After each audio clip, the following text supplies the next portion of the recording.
We want to thank everybody, wherever you are, for joining us for this really special webinar. A quick introduction. My name is Ross Mankuta. I'm the Director of College Counseling, Alumni Relations, and Strategic Partnerships at Milken. I am going to take zero credit for this event, and I am going to profusely thank some of our alumni volunteers in just a minute who helped put this together. We're really excited to have everybody with us and to have a really expert panel to help answer some pressing questions that are on people's minds. But before we get started with the logistics of the event, I want to turn it over for some brief remarks to Milken's head of school, Dr. Sarah Shulkind, to welcome us this evening. Welcome, everyone. It is such a pleasure and an honor to be with you tonight. I also take no credit for this event. This is truly the result of the work of our alumni community and our alumni parent community.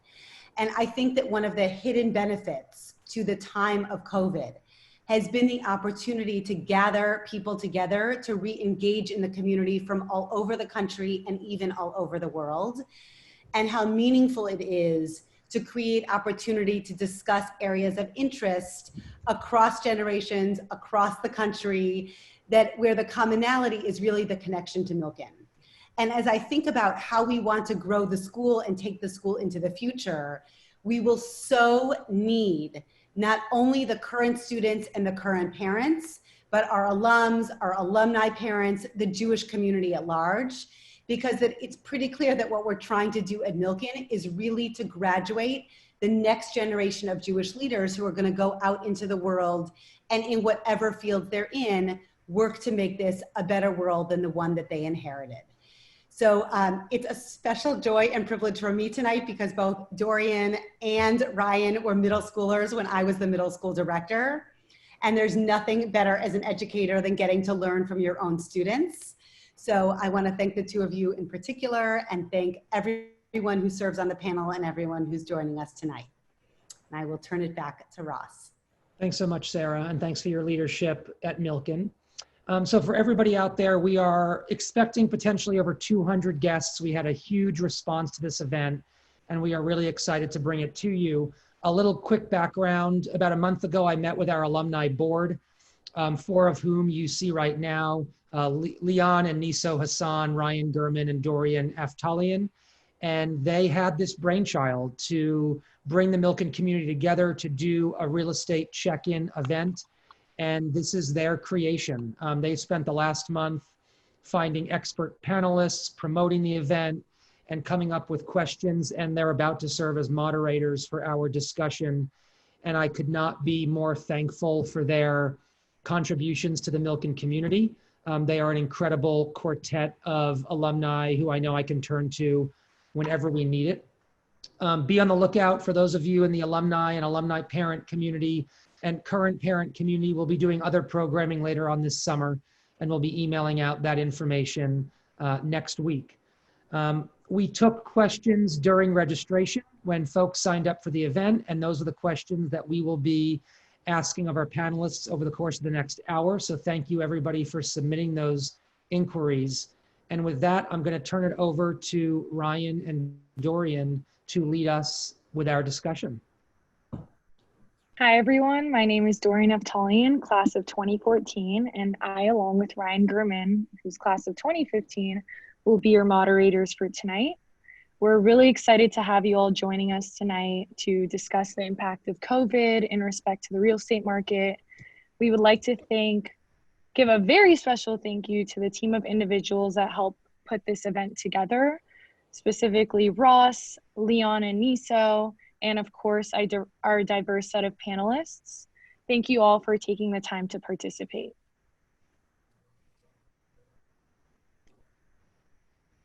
You're muted, Ryan. Sorry, guys. Hi, everybody. I'm Ryan. The subject of tonight's event is the effect of COVID-19 and how it relates to the real estate industry. We're excited to announce, like Ross said, that we have over 230 attendees who signed up for the event, composed of Milken alumni, parents from various years, friends, and family. Today, we gathered experts in the fields of brokerage, investments, and lending, so we can all learn of the impacts of COVID-19 and the pandemic that it's having, and its effects that it's having on the California real estate industry. Joining us tonight, we have Gary Mozer, who also happens to be my boss. Gary is the principal and co-founder of George Smith Partners. He has arranged over $30 billion of debt and equity financing for a broad array of real estate transactions and has consistently ranked as one of GSP's largest producers. He most frequently works in retail, multifamily, hotels, office, and industrial products, but is also an accomplished financer of assisted living facilities, marinas, RV parks, and self-storage sites. Also joining us tonight is founding principal and co-owner of First Property Realty Corporation, Jeffrey Resnick. During his 46 years of commercial real estate experience, he has distinguished himself as one of the top leasing and sales brokers in the greater LA area. Jeff has transacted a ton of commercial real estate properties, including the Century City Shopping Center. He has represented over 20 million square feet of office space for lease in LA. We're also excited to have Daniel Tenenbaum, who's the founding principal of Pacific Crest Real Estate and the commissioner for the Housing Authority of the City of Los Angeles and oversees the Section 8 rent subsidy program and all public housing in the city. He also serves as the board chair for the California Apartment Association of Los Angeles Advisory Board for the past 12 years. His company focuses on identifying and acquiring value-added multifamily acquisition opportunities in Southern California and the Western US markets. Daniel also has two daughters at Milken, Gabriella and Sophie, and is on the Milken board. Also with us tonight is Gelena Skya-Wasserman, who's the founder and CEO of Skya Ventures. Skya is a design-centric real estate development company building ground-up multifamily products in core infill areas of LA. Skya currently owns, has developed, renovated, and entitled over 400 multifamily units in the greater LA area. Galena's husband is Keith, who graduated from Milken in 2002. The Alumni Board has drafted some questions for this event, along with selected questions from you, the audience, that were submitted when registering for this event. On that note, let's get started. First question is for all panel members, so feel free to chime in. In what direction do you see real estate going? Where do you see us in Q4 of 2020 / Q1 of 2021?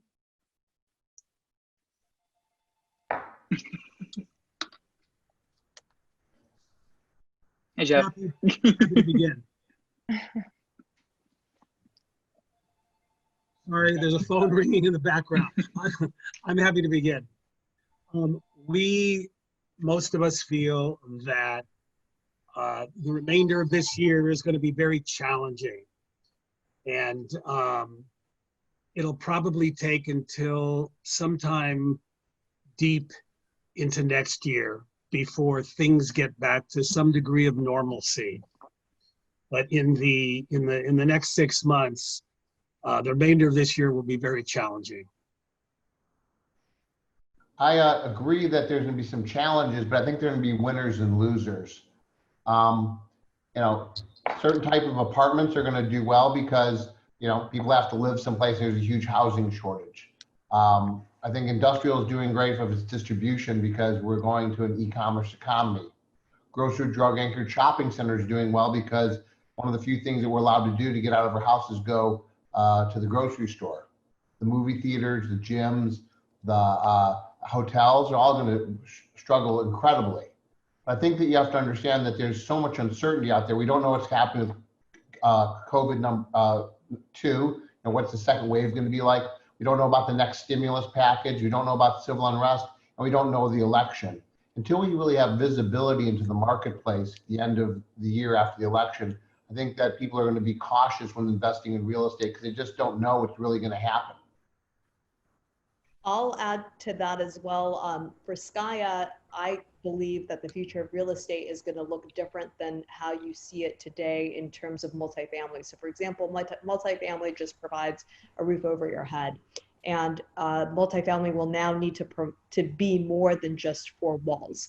And what I mean by that is that the future that I see for multifamily and where Skya is now shifting is we're moving to a product type in which multifamily will be more than just where you live. We're going to add services where we're going to have niche multifamily for families with young kids. Everything is baby proof. There's a community room where there are curated events, parents' night out, face painting, stroller parking, and so forth. As far as the retail goes, I think there's going to be some exciting opportunities. Everyone's still shopping. So retail may look different, but it's not dead. And I do believe in pop-up retail, where it will be virtual, but you will still be able to get the experience. I can't really speak to hotels, but Skya does own an RV park, and we have been busier than ever. I mean, we're booked for the next 6 weeks out, and I think you're going to see more experimental, experience-driven hotel stays that are going to be more staycations versus destinations for hotels.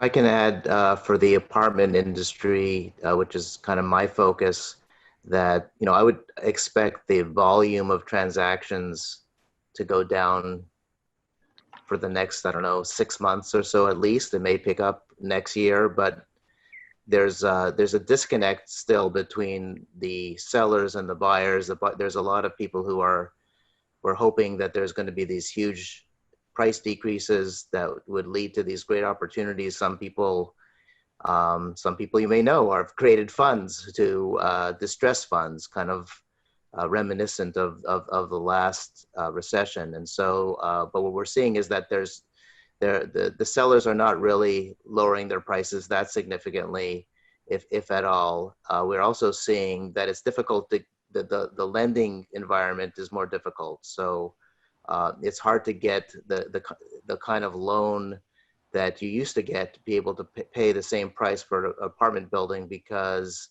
the lenders are now looking at your actual collections for the last 3 months or so, and they're underwriting their loan based on that. They're also asking you to come up with more money in reserves.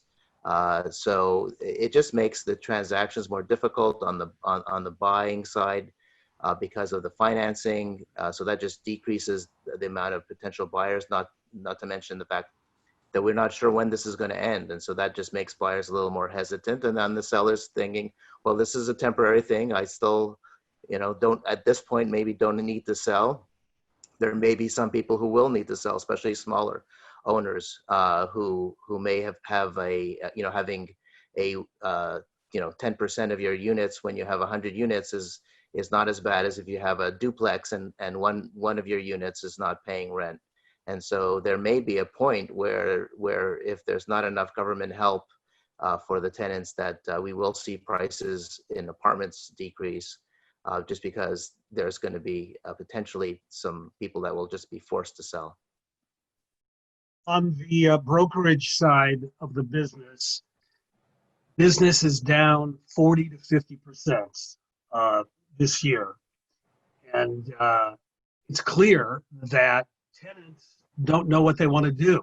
We were involved recently with a 10,000 square foot tenant who had a lease expiring, and they wanted to, they normally would have signed a 5-year lease extension. Now, in light of COVID, in light of the fact that people are working from home, they're thinking, maybe we could reduce our square footage. So instead of signing a brand new 5-year lease, they're contemplating signing a 6-month lease. And that's happening more and more because more executives are just not sure what they're going to need in the future. Hey, Jeff, that kind of leads us into the next question that was geared towards you on the same topic. Sure. So one of the biggest things that we're seeing right now, in specifically with office tenants and retail, is that non-essential retailers have been closed. A lot of businesses have not been functioning at their offices, and kind of the biggest thing we're seeing is, what are you seeing in terms of those tenants that have been closed, businesses that have been closed? How are landlords and tenants coming to agreements? What advice would you give to both tenant and landlord, and if they're in that situation that they can't make the rent? And kind of what's your view? Sure. At the beginning of the pandemic, tenants, they didn't know what to do. Their employees were staying home. They weren't active at all. They'd go to their landlords and they try to negotiate a concession. I'd say it was about 50-50 of the landlords in Los Angeles would work with these tenants. In certain instances, some very large firms like Douglas Emmett were actually very inflexible. Tenants would go to Douglas Emmett and say, could you give me a break for 3 months? Could you give me a break for 4 months? Just a break. I'll start paying it back next year. Douglas Emmett was very inflexible. Many other landlords would work with these tenants because they realize that they don't want to lose the tenant. They want to, when things turn, they want the ability to start to continue collecting rent. They also had some real sense of pain that these tenants were going through. So it's not automatic when one goes in and asks for a concession, but good landlords will work with their tenants. And what have you, just to kind of piggyback on that really quickly, what have you seen, like, have you seen any specific situations where, you know, they've come to an agreement or where they haven't come to agreement? For example, if the landlord is being rather tough, what's typically the outcome? Well, in certain instances, I've seen tenants just stop paying rent. You know, they've said to the landlord, "Come after me, chase me," and that it hasn't happened all that often where the landlord has actually chased the tenant, because they realize there's not much that they can get. There's not much they can do. So, you know, my advice to my landlords is to give those good tenants concessions and continue the flow of rent, any kind of rent. I think it's a function of product type. I think it's a function of location. I mean, California is different, where the governor and the mayor is saying, you know, you don't have to pay your rent, don't worry about it. And, you know, and commercial tenants are different than residential tenants. And in the shopping centers, some of the worst players were the people that had the ability to pay rent. And if it was a really good location and the landlord played hardball and says, you know, pay up or I'm going to default you, they paid their rent. A lot of the landlords are really working very hard to keep the small tenants because there's nobody to replace that small restaurant. So they're going to give them a concession, you know, if it's a good operator. And I think you have to go back and understand the whole life cycle of the process. The tenants are fighting with the landlords are fighting with their lenders. And, you know, we're asking for rent concessions, we're asking for rent deferrals, or renting, you know, then the landlord's going to the lender and asking for forbearance or for, you know, going interest only. And there's this whole life cycle, and there's a big dance. And it really depends who's doing what to whom. And, you know, how important is this space to your ability to the tenant, and how important is this tenant to the landlord? In our building, for example, we're paying our rent, but, you know, because we have so few people coming into the office, you know, we've not paid our parking. And a lot of these landlords make a lot of their other income from the parking. If you're talking about a multifamily building, a lot of people make fees on, you know, late fees, which you're not getting charged, you know, all the application fees, and a lot of other income and other sources of income, because there isn't as much turnover because of where we're at sitting at home, that the landlords are getting squeezed, and that therefore they're saying to their lenders, please give me a break. Some lenders, like the portfolio lenders, like a life insurance company or bank, are being much more flexible than a CMBS lender. Yeah, I totally see that happening, and I think this is a good transition. Maybe Gary, you can bounce back off, or I was interested to see what Gelena had to say about, you know, the repositioning of certain assets. So when a tenant has to relocate, the landlord is stuck thinking about what they have to do with their asset. So with many hotels, office buildings, and specifically smaller retail properties being shut down for so long, and with the trends we're seeing in retail, do you foresee a repurposing of certain asset types? And what are the effects on the housing and multifamily? And I guess this is for Gelena. Has your company strategy shifted in a certain way? So I'll answer it, 3 questions essentially. My company has shifted. My vision has always been I think different than your vanilla apartment owner or developer. I believe in modular housing, so I could literally have a multifamily building be designed in space and get it on the lot in 3 to 6 months. And that permitting process actually goes through HCD, not through LADBS, which is LA Building and Safety. So I am shifting more towards, well, prices are not coming down, as you've already heard. Maybe there's a correction, maybe there isn't. I cannot control those costs, but I can control cost of construction if I change how I'm doing construction. So that's one piece of it.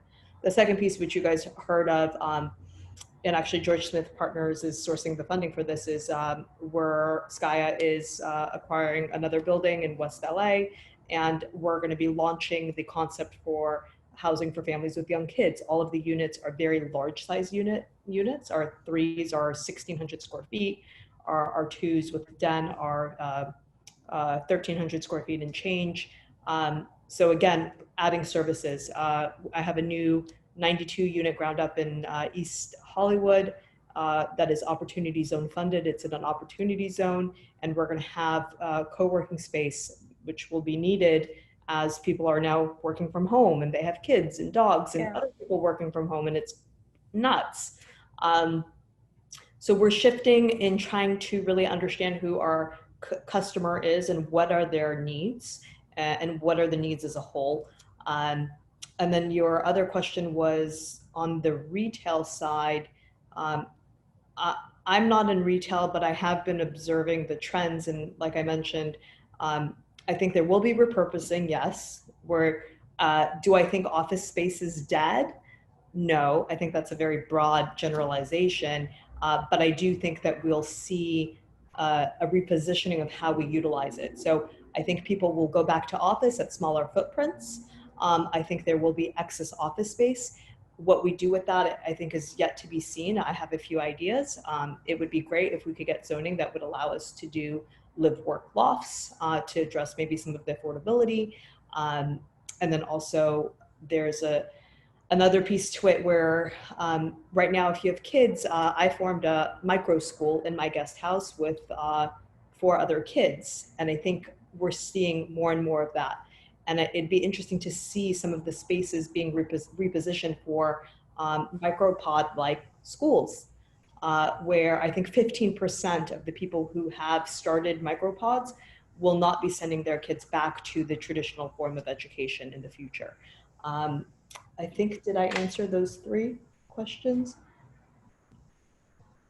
Yes, you did. Thank you.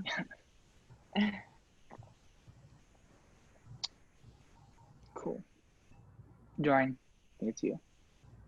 I think that's a really good way to transition to the question we had for Dan Tenenbaum about government assistance programs. Yes. Should we hold on one second, guys? So Dan, what government assistance programs have been set in place for landlords who have deferred their mortgage payments, and what laws should they know? Will these programs help landlords provide some rent relief for their tenants? What government assistance programs, in light of the pandemic, has the Housing Authority of LA implemented to help landlords and tenants? I know it's a bit of a loaded question, so I can repeat it if you need it. Sorry. All right, I'll try to remember. Sure. I guess first of all, to all the alumni from Milken, you know, I spent most of my career running my own business in the apartment business, the for-profit business, but I felt at a certain point that I wanted to give back, and so my involvement as an appointee by the mayor's office as a commissioner for the Housing Authority has been the perfect opportunity for me to use the general knowledge that I've gained over all the years of managing and buying apartment buildings, and so that's allowed me to help out basically the Housing Authority is the largest landlord in the city of Los Angeles. They own all the public housing, and they run this Section 8 program. So the Section 8 program is the largest rent subsidy program in the city and in the country. In LA, that means that with COVID hitting, people's incomes were decreasing. And for those who may not be familiar with Section 8, if you are lucky enough to get a Section 8 voucher and find an apartment, you only pay 30% of your income. And so thanks to increased federal dollars, for those people who are receiving the Section 8 already, when their income went down, the Housing Authority went back and took all kinds of applications for people who said, you know, my income is down, I need to reassess the amount of rent that we paid, and that means that the Housing Authority pays a higher amount of the balance. Excuse me. In addition to that, there's, for apartment owners, on my other hat, there was clearly mortgage relief that started. I guess the leadership originally came from Fannie Mae and Freddie Mac, the government-backed securities that purchase a good chunk of the apartment loans that are out there. They offered initially a period of 3 months of rent deferment, and extended now to 6 months. In exchange for that, apartment owners had to agree to not evict any of their tenants who are impacted by COVID. They also had to agree not to charge late fees. But the regulatory environment, as was referenced in the city of Los Angeles, was stricter than anything that any of the requirements of Fannie Mae or Freddie Mac. And so in the city of LA, the eviction courts are not even open. You're not able to evict anyone. You're not able to charge late fees, and your residents can tell you that they can't pay due to COVID without providing any sort of proof that they have it, and then they'll have 12 months after the end of the emergency period to pay it back. So the types of requirements that Fannie Mae and Freddie Mac put on in exchange for that is actually lighter version than what apartment owners in LA have to face, but that was kind of the deal. So there's not necessarily that they provide any concession to the tenants other than those protections that already exist. However, there have been stepping up on the local basis, mostly with funds coming from the federal government to both the city and the county, where they're providing emergency rent subsidy programs. And so the city of LA had about $100 million that you had to apply for by last Friday. And I think based on my calculations, it's going to go into a lottery. And if you've applied and you qualify, you'll probably have about a 1 in 5 chance of getting a rent subsidy of about $2,000, so $1,000 per month times 2 months. The LA County program, they also have $100 million. That's not started yet. That's going to start in the month of August. They're still finalizing the details of it, and that would cover all parts of LA County other than the city of Los Angeles. So for apartment owners who have tenants in those areas, they should get ready to inform their residents to be applying for that. So really, there's been a lot of help on the local level to try to help residents through government, but it's only going to help a relatively small percentage.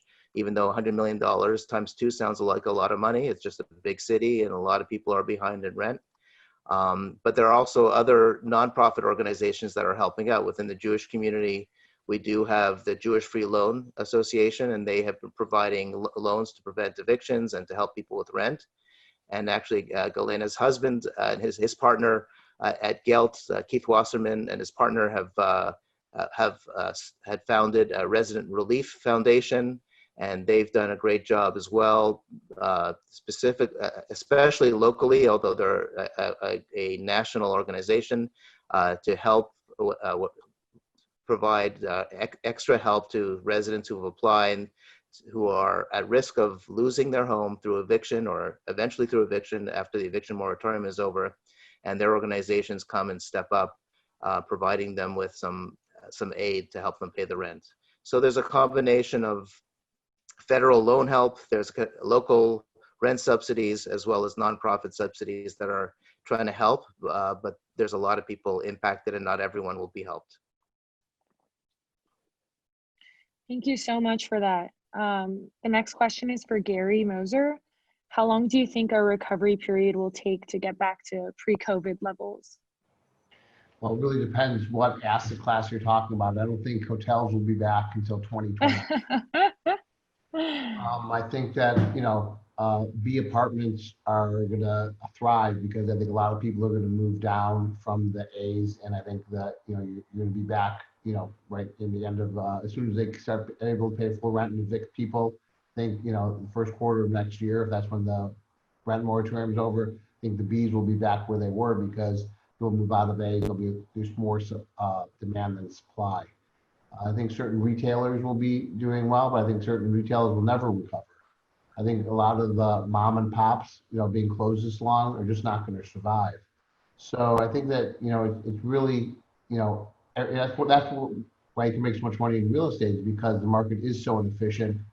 You can be on the right side of the tracks or the wrong side of the tracks. I think certain office buildings will do great, and I think other ones will die. If we see a trend where people are moving to the suburbs, maybe the suburban office and some suburban shopping centers will do better. People stay urban, will change. But I think that the overall marketplace, it's all about jobs. It's all about, can we get people working again, spending money, people that have to work together, have to, and collaborate are going to be back in offices, and that's going to give back to office demands. Is the entertainment industry going to pick up again? Otherwise, we have, parts of Hollywood are going to have problems. So, you really have to understand what's the demand driver for the type of real estate, and it's really based on jobs. And if we have those demand generators, then it will recover quickly. For example, USC, they've decided to go on with online classes, but they also de-densified the dorms. So all of a sudden, there's this huge demand for off-campus housing because trying to only put one person per room per bathroom on campus. So all of a sudden we're seeing this huge demand for student housing. So I think it's area by area, sector by sector, demand generator by demand generator that's going to really talk about who wins and who loses. So that's going to really have to do with the real estate, but I think it also do with the economy too. If we don't have a good stimulus package, we have 40 million people unemployed, people start saving money and not spending, retail is going to suffer more. If we stimulate the economy, if jobs come back quickly, and we start spending money, I think retail can even survive. I think we're find a vaccine, people start traveling, start going to hotels, business people start traveling, we can see recovery. But it's all going to be a function of the vaccine and the economy. Is there a specific asset type that comes top of mind that you feel will recover last? Hotels. What about first? Right now, you haven't even seen a dip in Class A warehouse distribution. Actually, the prices have calmed down. It's true. What's happened is people are saying, I'm not putting my money into hotels, I'm not putting it into retail. And everyone wants to put it into multifamily, everyone wants to put their money into industrial. So the demand, so much demand, there's only so much supply of the product. So the Class A product has actually gotten more expensive. If you want to buy an Amazon lease for a long-term Amazon industrial deal, they're trading in the high 3s, low 4 caps. So then certain products are actually thriving in this market. Right. So on that note, Gary, storage actually, we're in storage, has done very well. It's exceeded our pro forma. We just closed on another storage in Memphis. We have one in Pasadena, and we are in the process of tying up another one here in LA. And storage in recession type markets tends to do well, because if you're moving back in with your parents, or you're moving back in with friends, or you're downsizing, you Are need you doubling up? Say that again, Gary? Doubling up, Yeah, right. And no one's touched on co-living, interestingly, and Skya is in that space as well. That actually has done well, and people have responded and stated that they actually have enjoyed being quarantined with 3-4 other people, and they're kind of their own pod, versus being by themselves, which gets very lonely and redundant when you're doing the same thing all day, every day. So to piggyback off of Galena's point, I guess I'll pivot this question to you, Gelena. From both a landlord and tenant perspective, what improvements does a property need to have in order to ensure that everyone's health and safety, is top of mind during COVID? for landlords, what do they need to be doing exactly? And for tenants, what should they expect from their landlords, and how can they further assist in creating a healthy and safe environment for themselves and, I guess, outside of multifamily, for their businesses as well? Well, I think to answer that question, I think the first thing is mental, right? It's your psychological well-being. And we are working with all of our tenants across the board. I much rather keep my occupancy high and reduce my rents and keep them full. We are doing 0 increases on renewals across the board. I think your question was geared more towards cleaning and all of that. And yes, we sanitize more, we clean more, but I think the bigger picture is making sure that the residents feel safe because they have so many other stresses that they're dealing with right now. And then in addition to that, the other thing that we're doing is we're trying to retain them and keep them longer. And so what we've started doing is now reducing our front of house costs.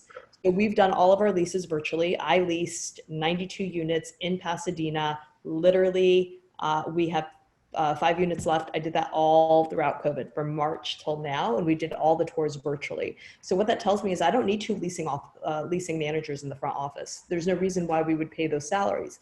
So we're chopping and reducing all of those expenses that we're hoping trickles down to the tenants as we're working with them on payment plans if need be, repayment options and that sort of thing.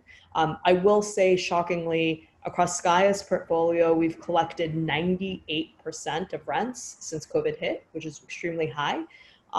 Gelt has collected anywhere from 86 to 92, depending on where the asset is located, which is not bad, but they're more workforce housing. And then one last thing to answer your question, the other thing that we're doing is we're trying to add, we do partition walls. So a tenant who now has their child moving back in with them, or their mom or whoever that may be, we're now able to convert spaces by putting up a partition wall that gives them an additional bedroom. So it's creating that flexibility. And that's basically what we've done on our end. Amazing. So are you ensuring anything on a sanitation level when they enter your site? In terms of when they tour? Yeah. Everyone signs a COVID-19 release, and their temperature is scanned. But most of everything that we're doing right now is all virtual. We've leased virtually. There's no reason for anyone to come to the property other than the people who, the service contracts, those vendors are all wearing masks. But beyond that, are we doing anything different with our HVAC filters? We're cleaning them more thoroughly and more regularly, but we have still yet to really understand the facts behind self-cleaning filters and HVACs and that sort of thing. We've shut down indoor common areas, but we've also then tried to create more outdoor community space areas to make up for that. And then as we're getting rid of some front of house space, due to the fact that we just don't need those employees, we're converting that to something that our residents could actually utilize. We are actually also, right now, the big topic is daycare, right? Schools are closed. Yeah. Who knows when they're going to open? So we're using those rooms now to convert into, we're partnering with companies like WeCare, where we're adding services like daycare into some of the larger asset portfolio, Denver West, on the Gelt side, and soon to be on the Skya side as well. Great. Awesome. All right, Jeff, I have a little bit of a loaded question for you again. So how do you think creative office, and specifically leasing on creative offices and creative office campuses will look in the future? Just some examples are, you have, in Culver City, you have Amazon, HBO, Apple. Like Gary touched on, you have a lot of entertainment and media tenants going into Hollywood. A lot of people before COVID have been talking about these rapid expansion plans and leasing millions of square feet of office. What do you see happening? Do you see them going through? And what do you see for the smaller guys too? All right, with the larger tenants, I do see it being here to stay. I see what's going to happen, though. There will be some changes within the office space. In other words, there'll be more distancing between the employees, but I believe it is here to stay. I'm sorry, the other question was the final question. What do you see about the smaller guys? And then I do have another follow-up question after. So, yeah, I think with the smaller companies that kind of followed in the WeWorks fashion, but they were very small. They're going to die out. They're not going to happen. They're fading away right now as we speak. Somebody who master lease 10, 15,000 feet, they're having trouble. So, and I don't see that coming back, quite frankly. So do you think, I kind of hear two ends of the spectrum just in the news that I read and whatnot. Do you think that these larger companies will, you hear some companies saying you can work from home permanently, and then you also have companies that are not advocating for that. Do you think these tenants will now need to lease more space because they want to further distance each other? Do you think it'll be a combo of both? Do you think it'll be less space? What are your thoughts? Ryan, I think it's a combination of both. I think many executives are realizing that some of their staff can, in fact, work from home. It's working, it's happening. Other people are thinking about maybe setting up shifts where somebody comes in from 7 o'clock to noontime, and then somebody else comes in from 1 o'clock to the end of the day. It's just, there's a lot of thinking going on in how to better use your office space. And if you can reduce your square footage, that's you're benefiting greatly as a tenant. So it's still very new, but we've got to get through COVID. We've got to see how this shakes out. But in the end, I think people may require less square footage. I have a client that was leasing 100,000 square feet to a tenant, and the tenant came back and said, I need 120,000 feet so I can have more social distancing. And he said, but I don't want to pay the incremental rent on the incremental 20,000 feet from the 100 to 120 because I'm having the same number of people working there. So I think that's going to be a different issue. They might be less dense, but can you pay that incremental rent because you're not using it as intensely? Our subtenant, is going to be moving out, August 1st.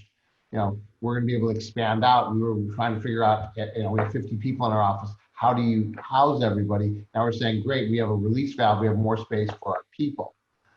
We haven't officially opened the office, but when we do open the office, how do we safely distance the people so people can feel safe in their environment? I think it's not only the landlord, but it's also the tenant's responsibility to their employees to really give them an environment where they can feel safe. I think when you have something in the back office where you can work at home, it's another thing we have to be collaborative. So I think a lot of the creative communities have to really figure out how to work together because it's very collaborative. There's a lot of people doing a lot of things. We at George Smith work in teams, and tomorrow I'm going to be in the office even though I'm working from home because I need to get the whole team together to work on how to analyze a deal and brainstorm and share ideas. So I think it's it's going to be a mixture of both for office. So we have about 15 minutes left. So we wanted to jump into kind of more of our fun question section, just to respect everybody's time. So the first question, and maybe Dan, we'll start off with you. Anybody can feel free to chime in and answer. Real estate, such a huge industry, so many different facets. What's your favorite part of the industry, and what makes you excited to be in the industry? And then the last part is, what about the industry's future excites you?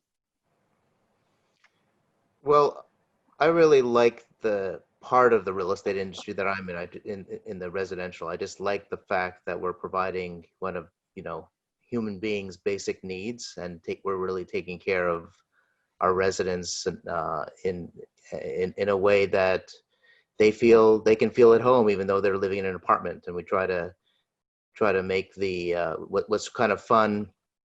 What we've been doing in the last 5 years, it's made it a little more fun because I've been doing it for a lot longer than 5 years, is we've been purchasing some older 100-year-old type buildings in the Koreatown area, typically around Wow. 1920s construction, and taking those buildings and doing boutique hotel style renovations of their lobbies, and just kind of really seeing a transformation of both some of the existing residents who have been there for a long time, who are maybe working class residents, and they can now feel proud of where they live, where we purchased the buildings where some of the kids would meet their friends a block away. They were too embarrassed of the way it looked, so we can provide quality housing. And it's just nice to be able to be part of providing such an important service for everyone, and to take pride in transforming these buildings. Hey, Jeff.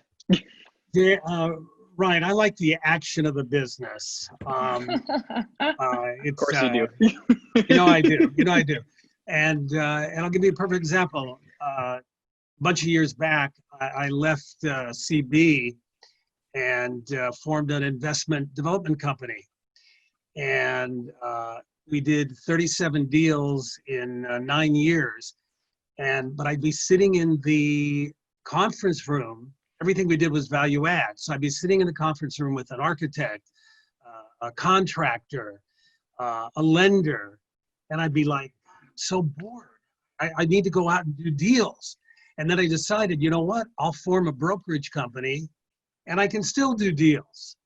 So I love the action and I like the money at the end of the day. I think the best part of this is the people. We talk about physical buildings, real estate, but people have to work in there. They have to build them. They have to lease them. They have to finance them.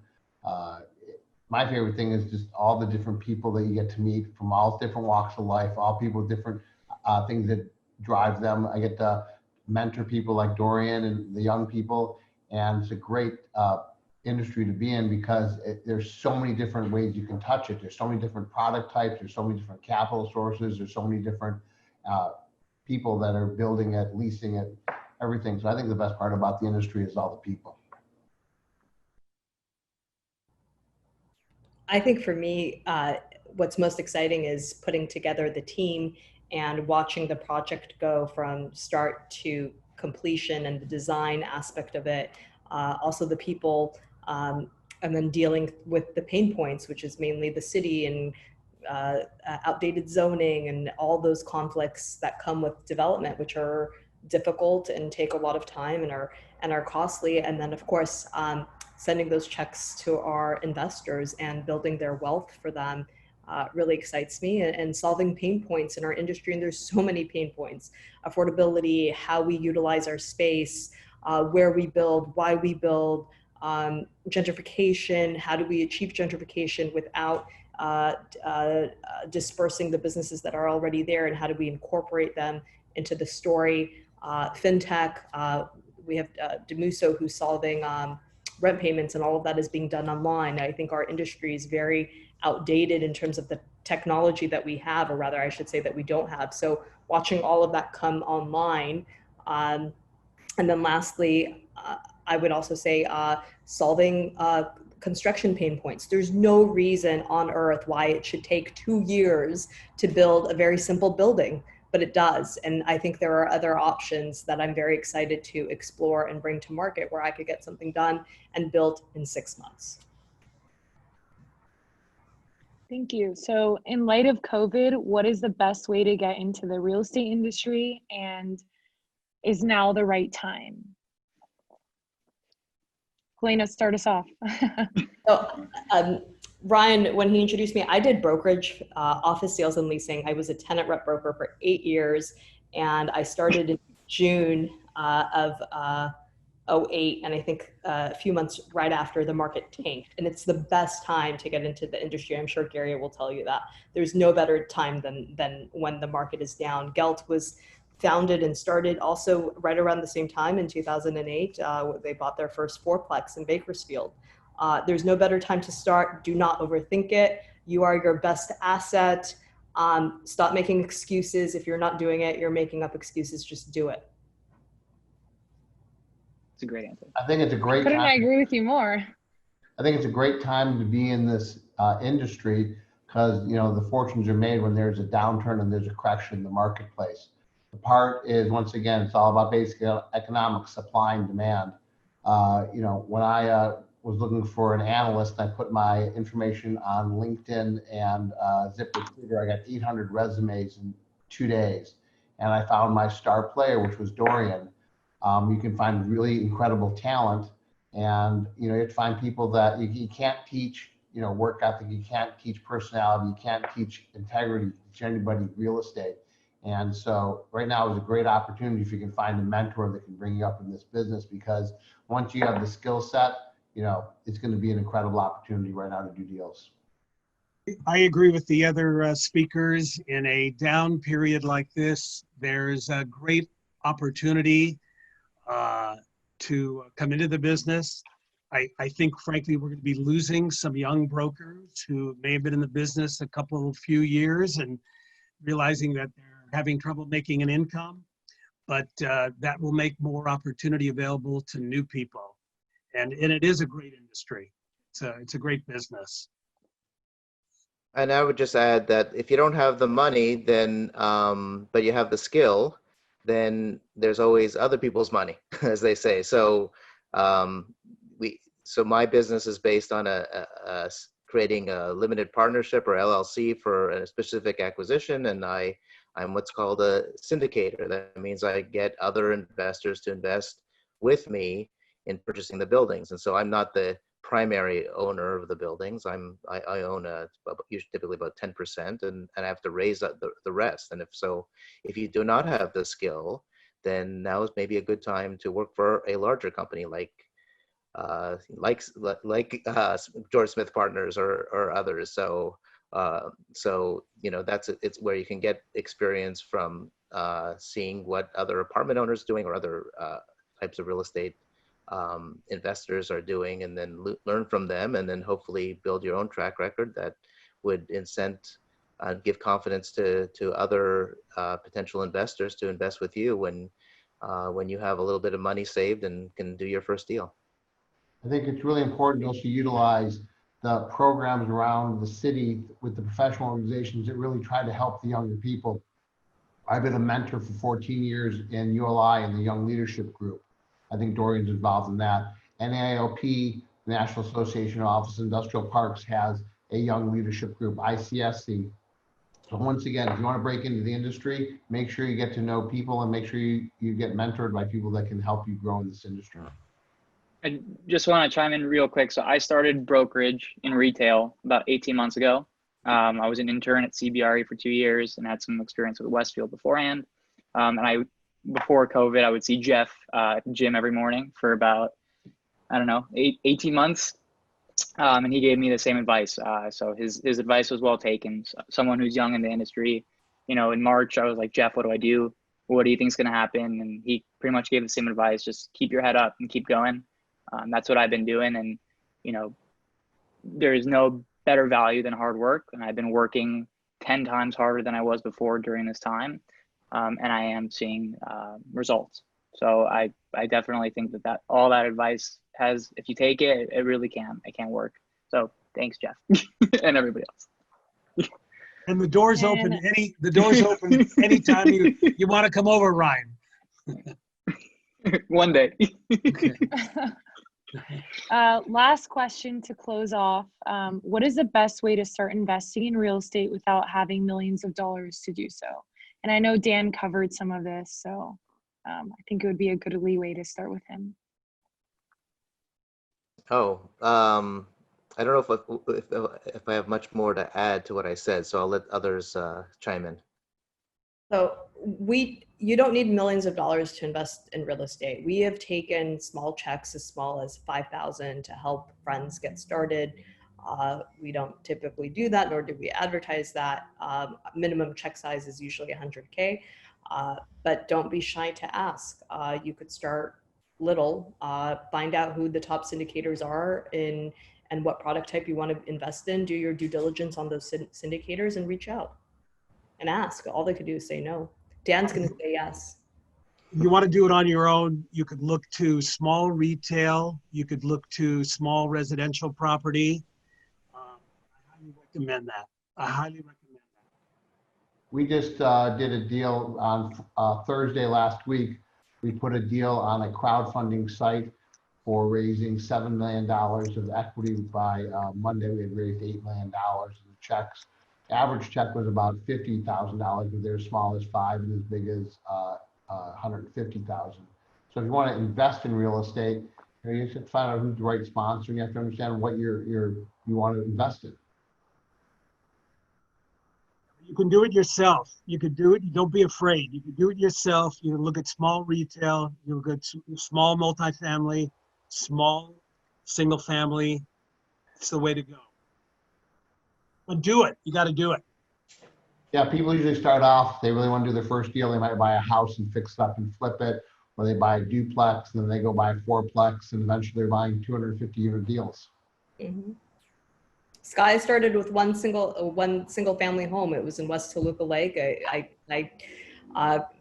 purchased the home for $400K. I got a loan from Logic's credit union, and the seller carried back $100K.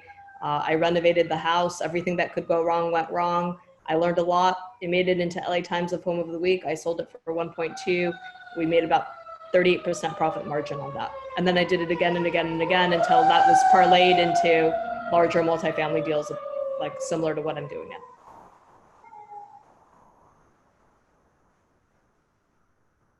And on that note, we'll transition to Ross, who will close us off for the night. Well, I just want to profusely thank everybody who's been a part of this hour. Gary mentioned Dorian being a star player, and I just want to say that watching Dorian and Ryan lead us through this conversation, they are both star players. We are really lucky to have them. I am so thankful to them and Niso and Leon for all of the work you guys put behind this event. And to our 4 panelists, we cannot thank you enough for giving of your time. Your expertise and your wisdom go a long way. We do hope that all of our attendees got something out of this hour, and we wish everybody a good night. And again, to our panelists, we can't thank you enough for your partnership, and look forward to working with you and coordinating and having your input down the line. Thank you guys so much for your time. Thank you guys so much.